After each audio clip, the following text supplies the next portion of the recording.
Hello, welcome to episode 14 of the Realtors. I'm David Blair. He's Trevin Perez. How's it going, Trevin? Hey man, going very well. What's up with you?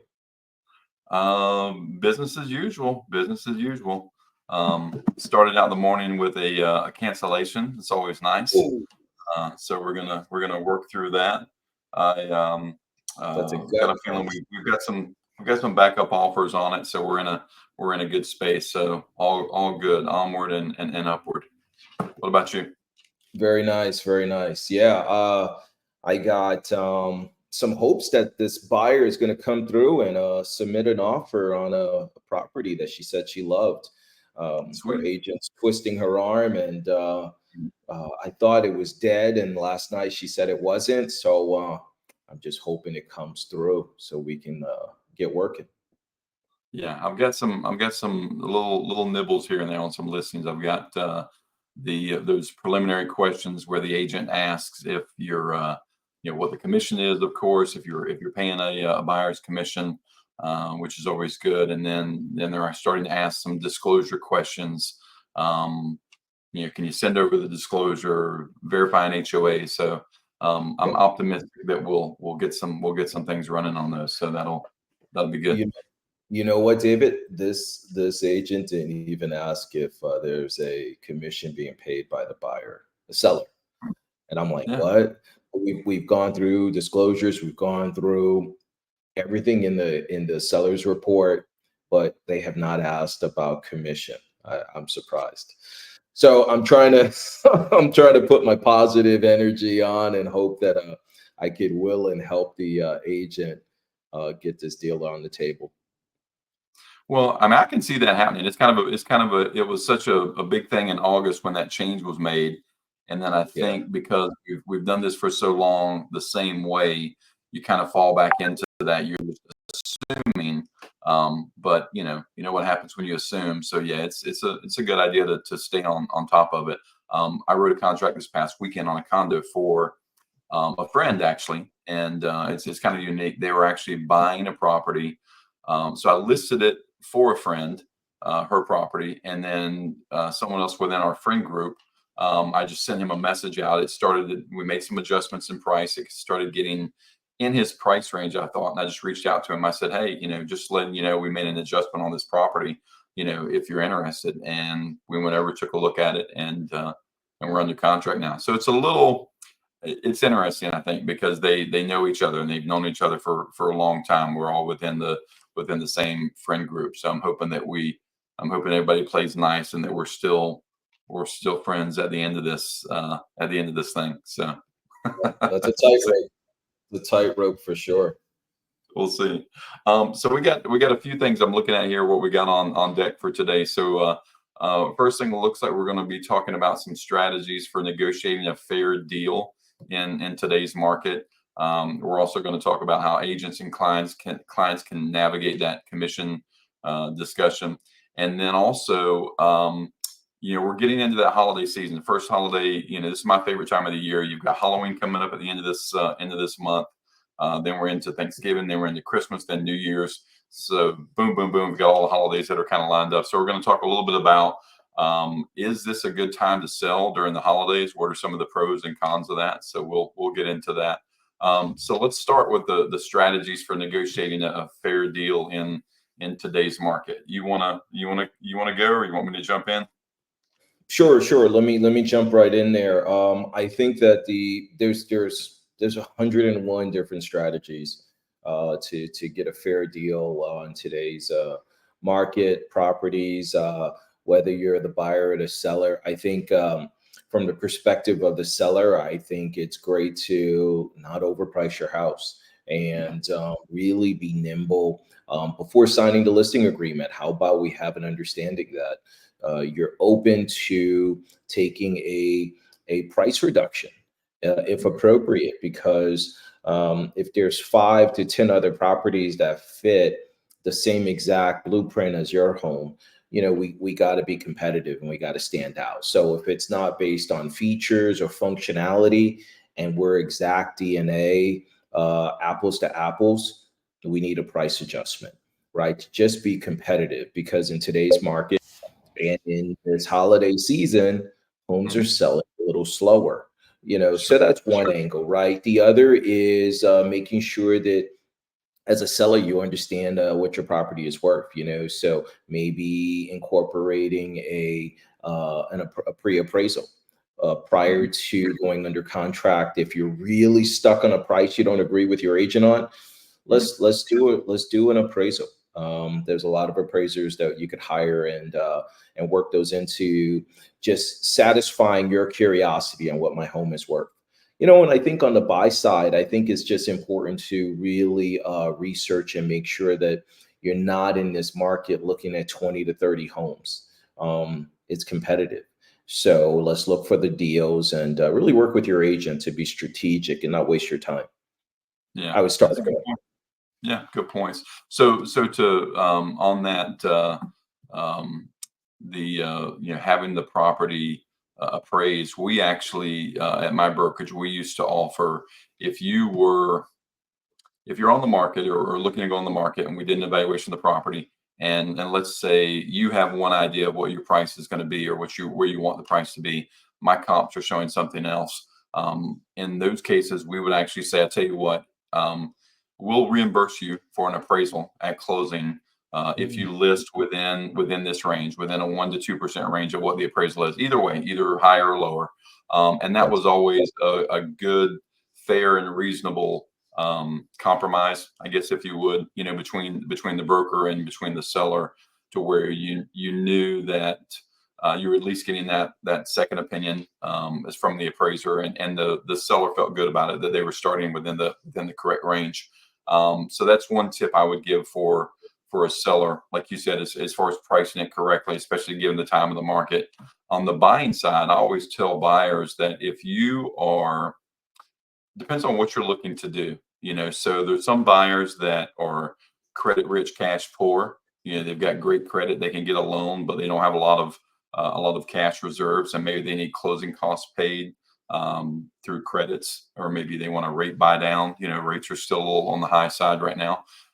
So you've got to factor that in, I think, in your offer, to where you're not asking for everything. There is some compromise on all sides in all of these deals. So maybe if you're asking for, you're going to ask for, you know, 3-4%, whatever the loan allows towards closing costs, that you're at least offering a fair price for that.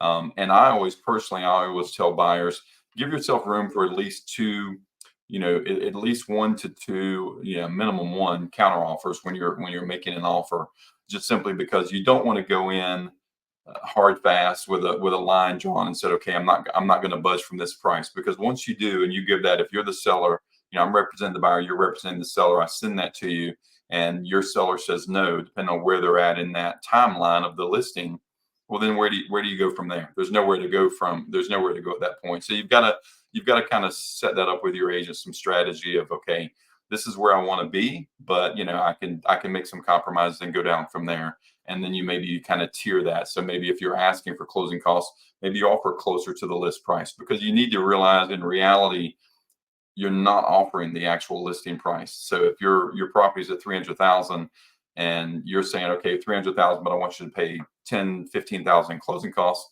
well, that's 285, 290, to a seller. It's not a full price offer. So you just kind of have to factor that in. What are your thoughts? You've given that a try before? Yeah, no, I think that that's a great point, and definitely something to factor in when trying to do negotiations and deal with counter offers. It's a strange thing because I would much rather put my best foot forward with my buyer, Yeah. and understand it might be a counter versus let's lowball a little bit here so we have a counter on a deal that we went under contract with this past weekend.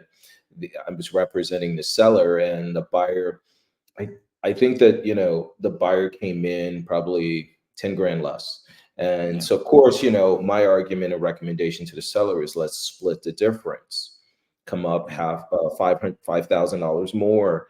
But let's really scrutinize the fact that we're not going to budge much on the inspection. And I communicated that with the agent, Agent understood. She relayed this to the buyer, but then we got this laundry list of nitpicking items, and I clearly said my seller is not going to entertain nitpicking items like broken outlet covers or like dirty baseboards, or under your sink in your Mhm. kitchen, the cardboard, the wood, composite wood down there is a little Mhm. bubble, might have Sure. been dripped or Mhm. stained over the years, so it could have had like water damage, minor, right? The inspector could not find anything Mhm. legitimate, and they wanted to just cry about it. Yeah, could have So been your bottle of Windex just spilled in the cabinet. I mean, yeah, yeah, yeah. I mean, it could have been anything. right. So yeah, it gets annoying when you're doing these negotiations. I don't know about you, David, but I go from great phone calls to text messages, which we're friendly, and then once it gets serious, now we're in email mode, and it's like, Yeah, hello, Miss Agent, Mr. Agent, da da da da da. Like, do you yeah, find yourself yeah. going there like that? A little bit. I mean, it's like I said, it just depends on the agent and agents. This is a tip for both buyers and for agents. Play nice. I mean, you really should play nice, because the things that you do early on in a negotiation will impact you later on. And I tell buyers that. So if you've got a buyer that really wants to, we want to make this offer that is significantly lower than the list price, for example. And I do ask, I'm like, well, what's your rationale behind that? Because, we need some type of, give me some kind of ammunition that I can go back, to that listing agent, if we're negotiating on behalf of a buyer, and say, this is the reasoning for why we're offering this. So it can't just always be, well, we just want to pay $30,000 less. We're looking at a property that's beyond our means, so we're trying to get you to come down to our price point. That's not a position of strength in a negotiation. It's not something that you should do, in my opinion. So you need to be careful with that, because when you start out a transaction that way, and let's say you're back and forth and you're countering, and it goes back and forth, and I know, time can kill deals, pretty quickly. If you're going over a 2 to 3 day time period to where you're back and forth, you're negotiating on this, nerves start to get frayed on both sides of that, both, not just from the buyer and seller, from the agents working with each other and going back. You're representing your side, and you're saying, hey, we're only 2,000 apart, and the listing agent says, yeah, well, we're only 2,000 apart. So you're both trying to accomplish the same thing. So what I've seen is that if you get through that process, then you get to the inspection. Sometimes the seller's mindset is that, it was really hard negotiating with this buyer early on. I can only imagine how it might be once they inspect the property and come back to us with a list. So sometimes, sellers can say, well, that's fine, I'll accept this price, but I'm not doing anything else. So now you've hurt yourself as a buyer, in my opinion, because you've won the battle, but you lost the war, basically. You got that price, but now you've got a seller that is, arms folded. They don't want to negotiate any longer. So that's not the position you want to be in, ideally. That's just my take on it. Yeah, yeah, yeah. I really like to keep the right energy and vibe between me and the counterpart agent. Yeah. Like in that, like I was saying, we go from good phone calls, fairly Mhm. decent text messages, but for me, I moved it to email when I see that it's getting a little tense, and I want to Sure. avoid confrontational calls and text messages. Even though Yeah. a text can serve as a legitimate record, Yeah. but I'm just like, let's go to an email so that it's really clean, clear, concise. There's no misunderstanding of where we're going here. Because, Yeah. the lines get blurred very easily when we're in defense mode of our client. Sure. um, you know it's just a hilarious thing, because before the offer is accepted, there's an understanding that this house has a certain value, and maybe the offer is lower, and you really want it, so then you get Mhm. that win, so you should automatically take another L on the inspection. No, Yeah. there has to be a fair trade and balance in this negotiation if it's going to be in good faith, because let's face it, inspections don't find everything. They're Right. intended to find everything. But I know for you and I, whether we've bought the house and lived in it ourselves, or we've had clients throughout the years where they're like, the inspection didn't find this or that, or their interpretation of what happened is very different, you Mhm. know? God, I had a deal, was it last year? Maybe last year, where the septic tank, there wasn't a septic tank inspection, or Mhm. maybe there was, right? But long and short of the deal, they had to replace the septic system. Mhm. And that was a 20K hit Yeah. on the buyer. So it was like, yo. But the agent that worked with me on that deal said, they told their client, you should do this. And they were running out of time. They were stressed about other issues. It was like, no, no, it's fine. And it Mhm. wasn't fine. And of course, the Mhm. sellers were shocked as all can be. They're like, whoa, we didn't know anything about this, being an Yeah. issue. Mhm.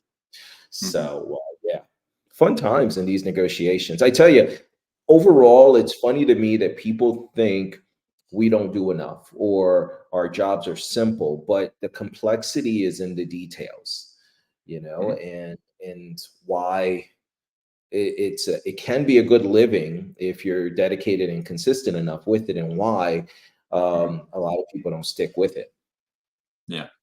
Yeah. You gotta listen. I mean, I have um, when I'm doing the negotiations on either side, I do like to talk to the agent at some point. I've had some transactions where it's a little odd because the agent will not call and reach out. They'll just text. They'll just send text, and I've had some transactions to where 80-90% of the transaction um, has been via text. And very very rarely do you actually hear from the agent. I can be a little tone deaf in the sense that I can't detect tone sometimes when I read that in an email or in a text, and it sounds to me, I read it one way, and I'm like, let me call and find out if you meant it that way. And sometimes it's completely, and they're like, oh no, I was just, we were just stating, the inspection was going to be in 5 days or whatever the case was. So sometimes it's better to just pick up the phone and actually have a conversation, especially if it's something serious.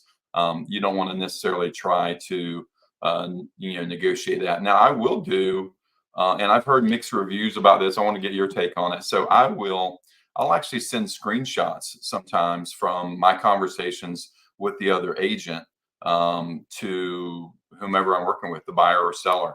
And I do that just simply as a matter of disclosure because I want them to know exactly what that conversation consisted of. Because sometimes I'll have sellers that say, well, did you tell them this, this is what I was, this is what I said. Did you tell that agent? So I want them to know that I did tell them that, because sometimes when they don't get the response that they want back, there's a little bit of doubt in there of, did you convey what I was trying to tell you, to that other agent, to that buyer, to that seller, whatever the case is. Now, if it's anything that is inflammatory, then I might not share that. I might I might Right? just go ahead and give you my cleaned up version of what that said. If it says, well, tell the buyer slash seller to pack sand. I don't need to sell it to them. I'm probably not going to relay that message. I'm going to put that in very kind realtor terms to use to where we can kind of continue to move forward. So Yeah, so the next thing we're exactly. gonna talk about, we're gonna be agents and clients navigating the commission discussions. So I'm assuming we're talking about, well, right now we're actually talking about both. So we're talking about listing commissions now, as far as what the seller is going to pay, and then now we're also talking about into play the buyer commissions. So what do you got on that topic? Yeah, man. I think that that ties in. It's woven in very, very delicately, especially since the NAR verdict. And I think that, we were just talking about this off camera, that, you know, I have a tendency sometimes to negotiate from a seller agent perspective. I might negotiate and lose some of my flexibility to offer later. what instead I'm offering in the beginning. And it's something that I need to work, not do that. If I'm going to make something available, make it available throughout the negotiations so that it's more effective and beneficial to the point that you made. And I'm sure you'll share some example of what you shared off camera, because then you shoot yourself in the foot, because now you're hard fast. And I think that the commissions, a lot of clients don't realize, buyers, sellers alike don't realize, okay, there's taxes, there's broker fees, there are just a slew of other fees, there's marketing costs. There's a lot to running this as an effective and profitable business. All deals are not always profitable. So I think that the allure of HGTV and Netflix and all these shows, Ryan Serhant and all of this stuff on YouTube, makes it look like everybody's just balling, with like Range Rovers and Maseratis or something, and the reality is that's not the case, especially after the NAR verdict. You got a lot of part-time agents who were leaving the business, right? Because this was an interesting year. So, we know sales are a little bit down, right? From the Florida stats that we reviewed in our pre-production meeting, they're down about 12% from year over year in sales. So, back to the topic of commissions, right? I think it's really critical that we ask for a fair offer that's commensurate with what the market trend is. And I think the trend is about 3%, 2.5 to 3% on each side. And of course, now with the NAR verdict, it allows them to negotiate more on the buyer's agent side. So, I mean, that's just my overall, high level view of things, and from my perspective. I mean, what's your take? Well, I mean, I think that, one of the things that I talk with my broker about is value, and what value do you bring to the table for your customers, whether it's your buyer or seller. I think that there is a mindset in the market that every realtor is exactly the same, and every realtor does exactly the same amount of work, and that's just not true.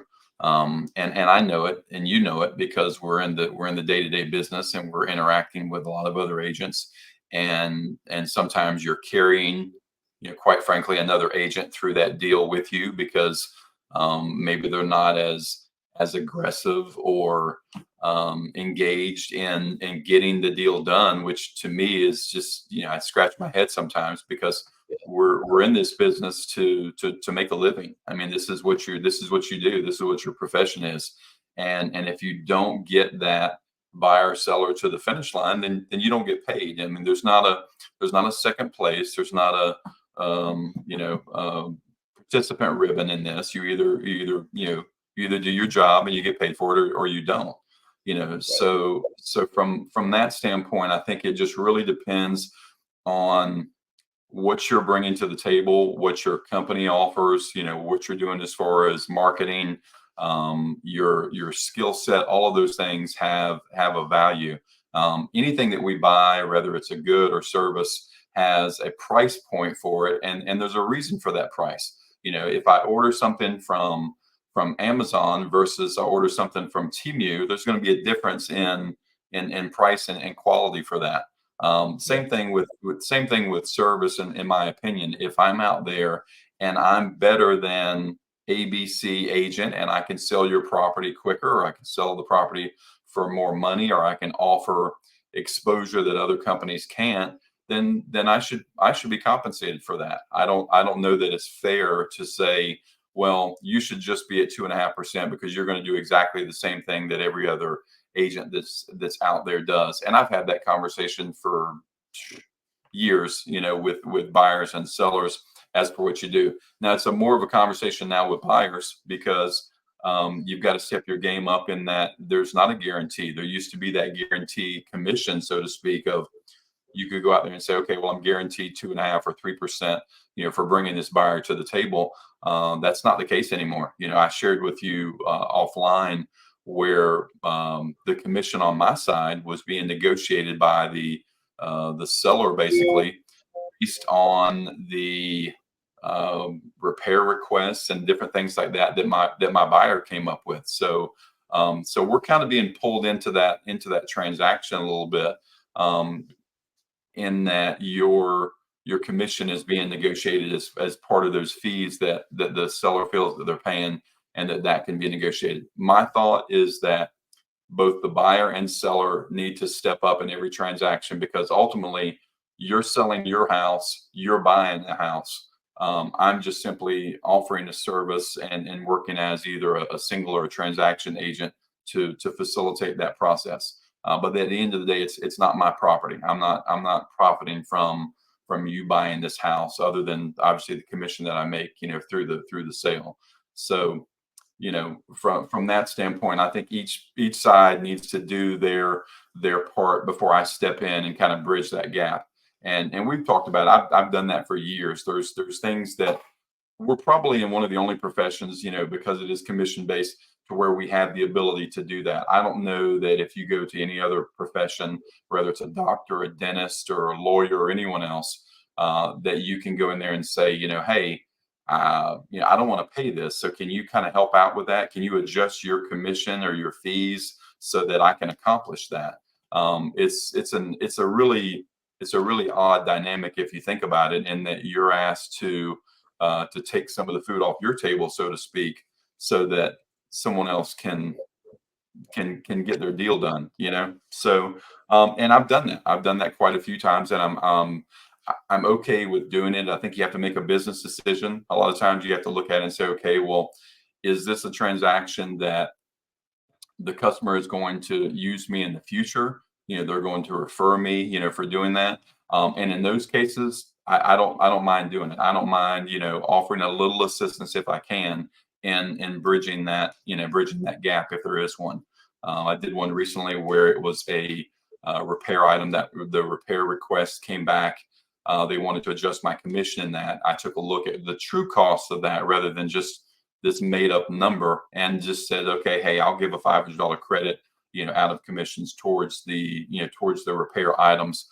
The buyer felt good about that. The seller was okay with it, paying my full commission of that. So we were able to go ahead and move forward. So sometimes you just make those business decisions in the best interest of yourself and both parties.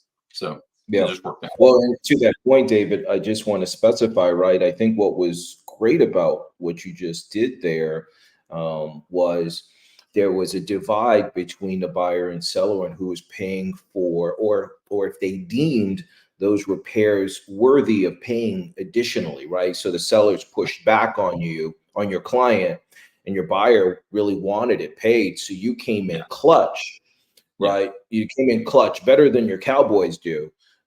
So I mean, that was a good win for you, man.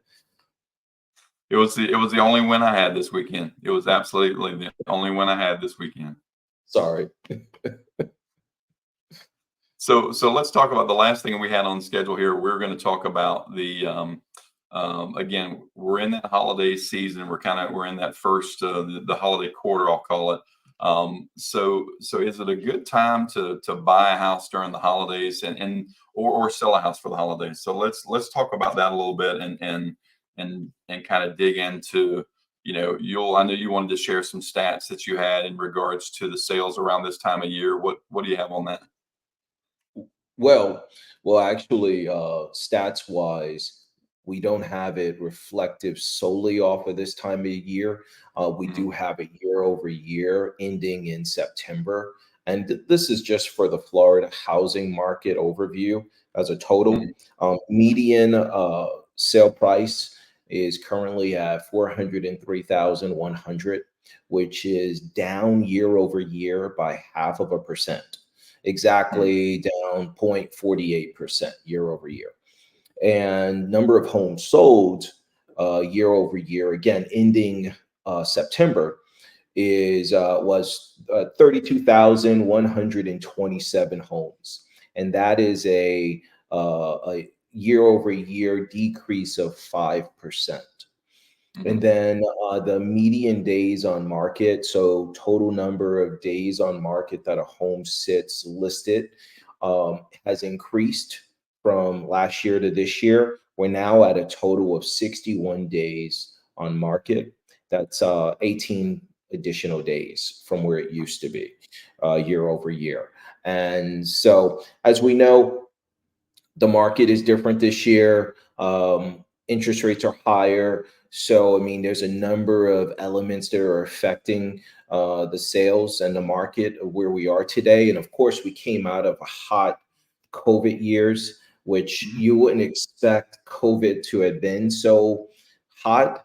But, you know, Mhm. the effect of FOMO, fear of missing out, was just dramatic, right, in our industry here over the last couple of years. And so we had peaks in pricing, and now those peaks are down with high interest rates. So, Yeah. yeah, it's just a crazy thing. Now, I want to comment on the holidays.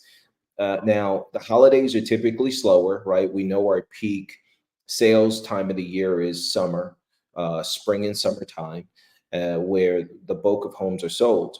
Uh, I think, though, that during the holiday season, what I tell clients is it's a great time to have less competition and Mhm. more eyes focused on you and your property being available to sell. Are there less buyers ready to pull the trigger? Yes. But Mhm. I'd rather be one of 10 who are on the market instead of fighting against one of 100 homes. Right. So that's my flip side of things, and you know, it's a great way to start Christmas and Thanksgiving off in a new Sure. home. So I Yeah. think it's always a good time to have a new property, and I wouldn't say that. I think some people would say, "Oh, you're a realtor, that's why you say that." I don't think Mhm. so. I think it's, Mhm. you know, there's an opportunity to buy anything, right? Cars, whatever, you know, Mhm. end of quarter deals. It's always a great time to shop, right? That's why they market to us so well with Prime Day or Yeah. Christmas sales, Columbus sales, right? It just Mhm. is what it is. We're a shopping, you know, species. We love buying stuff here in America. What's your take? I do. So I pulled up a few stats when we were setting up the format for today. So in Florida, it says homes typically sell for less than average during the holidays, especially in November, December, and January. And I think that goes to your point. The reason that happens is because you do have fewer buyers. So it's an opportunity, I think, for buyers to um, you know maybe get some deals in there. If you've got a seller that they don't want to go into the new year on the market, they want to go ahead and sell. Maybe they're a little more inclined to take an offer that they wouldn't during our peak season, like a spring or summer time frame. So I also find that the buyers that are looking during those time periods tend to be more serious. I always tell every seller, I've had the conversation for years, that you're going to have fewer buyers in the market, but the ones that are out there are more serious. So there's some advantages, like you're mentioning, homes, and the in our area in Florida. It's a nice time of year. The weather cools down a little bit. Not freezing, not snow or anything, but just a really nice, comfortable temperature. Homes are decorated with Christmas, fall decoration, things like that. So it's just kind of that warm, cozy feeling, I guess, when you go into properties. So there's a lot of benefits, I think, for that time of year, versus waiting until January, because a lot of people, you have to keep in mind, as a seller, a lot of people do want to wait until the first of the year. So again, you're going to have more inventory, more homes to choose from.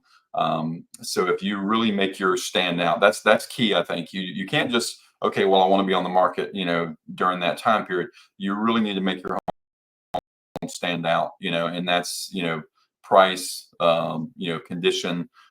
Make sure that those things are top notch, so that the buyers that are seeing it are going to be impressed, and you're going to generate some offers with that. So I think a good time to, in my opinion, a good time to sell, as opposed to going into a busier time frame to where you're just dealing with a lot of homes that are popping into the market. I'm trying to look here for our Kiss Mary Kill segment that we had talked about, and I see it here now. So we let's see. Okay, I do have it. So Kiss Mary Kill looks like we're doing FSBO. So Kiss Mary Kill, FSBO, hiring a realtor, or overprice your home, which I can tell you right now, which one I'm going to go with. So Kiss Mary Kill. Do you want to start, or you want me to jump in on this? I'll jump in. So, FSBO, that's an acronym for first sale by owner. Hmm. And a lot of agents think that they can get away with, not agents, sorry, home sellers would suggest that I don't want to hire an agent. I want to Hmm. keep and pay the minimal in fees possible. So I'm going to do it myself. It's of course doable. You know, I could use YouTube and Google it, right? Get a title company. Who needs an agent? And Hmm. so that's what for sale by owner is. Hmm. So I'm gonna say, this is a really hard one. This is really hard. I'm gonna say, your face says it all. No, I'm I'm just gonna have wondering to if we say, kill the wrong person, if we kill the wrong person here, what kind of feedback we're going to get from that? But go true. ahead. Well, yeah, that's true. That's true. So maybe we won't kill them exactly. I think we're heading down the same place, right? We'll do a Dexter TV show sedative where we put them to sleep until the house is sold with a Right. professional. Yeah. So Right. if you can't tell, we both love Dexter and the TV show. The series was amazing. So I'm gonna kill for sale by owners, and the reasons are obvious. I'll just Yeah. add on one additional point, which is there's unknown points about the sale that either seller or buyer will have as a regret. Hmm. And if you had an agent, you might have been able to avoid that regret. Hmm. I think that regrets and mind changes on different things can happen with an agent, but it's highly more likely that you're going to have regrets by doing it yourself. Okay, so I'm going to kill that. I'm going to let's see, what did we say? So that's FSBO, hire a real. I'm going to hire a realtor. I just think, Hmm. not biased. I know the audience is surprised I said that, but yeah, I'm going to marry a realtor. Don't tell my wife I said this though. I'm not available. I'm married. Sorry, ladies who are single. And then I'm gonna kiss overpriced home sales, Yeah. because I think that I can work with you. We'll date, I'll kiss you, and Mhm. I'll court you to get your home sold. Take it Good enough. away, David. Good enough. Good enough. So I'm gonna go in a little bit different direction with this. So on the kiss, I'm going to do, um, I think on overpricing your home. I think I'm gonna go overpricing your home I'm gonna kiss those because the reason I'm gonna kiss those is because you're gonna need help. You're gonna need help if you overprice the home. If you overprice the home, you're gonna be calling me. You're gonna be calling me pretty soon after that, because if you overprice the property in the current market, this is not a this is not a market that you can do that. 2 years ago, we were having the same conversation. It was almost impossible to overprice a property.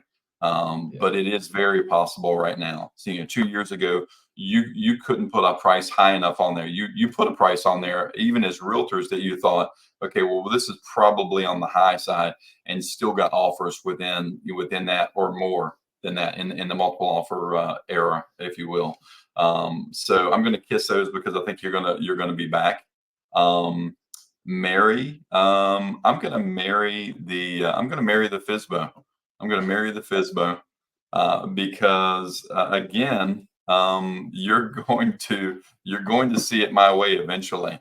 We're gonna go through some counseling together. We're going to have phone calls. We're going to have some therapy sessions, and you're going to be calling me, and you're going to be saying, "Hey, I've got all these realtors that are calling me. The only people that are calling me are realtors, to list my property. So I keep telling them I'm not co-oping, I'm not doing those things, So I think if you, again, back to that value proposition, if you're offering value to that individual, then that's an opportunity, I think. So we're right there together, and ultimately you're going to probably see things my way. Not my stat, but an actual NAR stat shows 95 to 96% of for sale by owners end up selling with a real estate agent. And that's fact. That's fact. Every year that ends up happening. And the reason for that, now sometimes I think that could be a little misleading. Sometimes that could be one-sided in that it was a for sale by owner that did what we call a co-op, where they said, okay, it wasn't a full listing, but Trevin comes in to see the property and they say, okay, Trevin, for bringing that buyer, we'll pay you 3%. So that's still working with a realtor. So I think some of those probably get grouped into that. But a large portion of those do end up doing that. Plus, there's that buffer to where you have an agent kind of creates that buffer. I think for sale by owners, if you have any kind of job to where you're dealing directly with the public, that some people can be a little more challenging to work with than others. And if you can imagine in a real estate transaction that's pretty complex, if you've got two sides that are trying to, you've got a seller, I want to sell for this amount, and then you've got a buyer, I want to buy for this amount, and those two are doing this, that can be pretty tough. And without a filter of a realtor involved in that, those transactions can fall apart pretty quickly. Kind of what we talked about earlier when I share messages and things like that. You can imagine if I'm the buyer and you're the seller, Trevin, and you tell me you want this price, and I'm texting you directly now because we're a FSBO. I'm not working with an agent. I'm working directly with you, and I say, well, I'm not going to do that. I'm not fixing that. You can take care of that yourself, or you can just, you can walk. You don't have to buy my house. Well, what are you going to do? You probably walk. You probably walk because there's not that filter in there. And then kill. I'll kill hiring a realtor. I'll kill that because again, I think that I think those other two, 96 to 97% of the time, it's going to come back to me anyway. So yeah. So just for the sake of not being on a podcast somewhere where I said I wanted to kill a for sale by owner and them holding that against me, I will kill myself. I will kill a realtor. Wow. Instead. Oh, audience, I don't know where we've gone, but this is drop it right now. You are dropping a mic. You are. Yeah. And if you don't mind, I'm gonna ask your wife if I can contribute toward additional life insurance on you.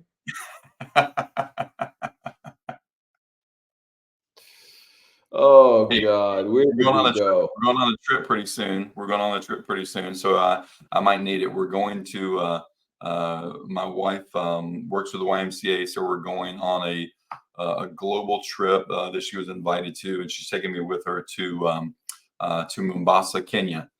We go there in about a week, and I've got it signed up for a safari, so hopefully that goes well. I'm looking forward to creating some content with that, seeing if I can get a pork chop necklace and wear it on the trip and see how that works out. But we'll see. I wish you well, man. Have fun. So you won't be there in a hut or on a safari van recording our podcast? I'm gonna try if I can figure out if we can get away through, we can get StreamYard to my phone, then I think that would be a much better setting.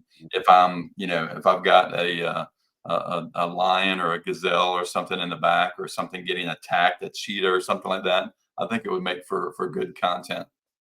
Oh my God, that would make great content. Oh, well, that's all I have for this week. Thank you for tuning in. Thank you for participating, sending comments. I did have some interesting comments on a couple of reels that we had this week, which I've responded to a couple. There were a couple where I think I went on a rant about a week ago about you needing an agent, and I had a few people that came back and they commented, just hire a real estate attorney or something like that. You can go that route. We had Chad Dean on a few weeks back, and he kind of gave his take on that. As far as I can recall, I think, if I'm not mistaken, Trevin, didn't he say he doesn't actively show property?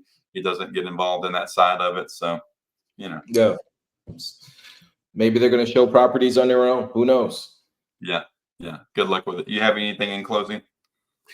No. This was a good week, good episode, and I want to wish everybody a great week and weekend. Don't forget to subscribe, like, follow, and follow us on IG, Facebook, and TikTok.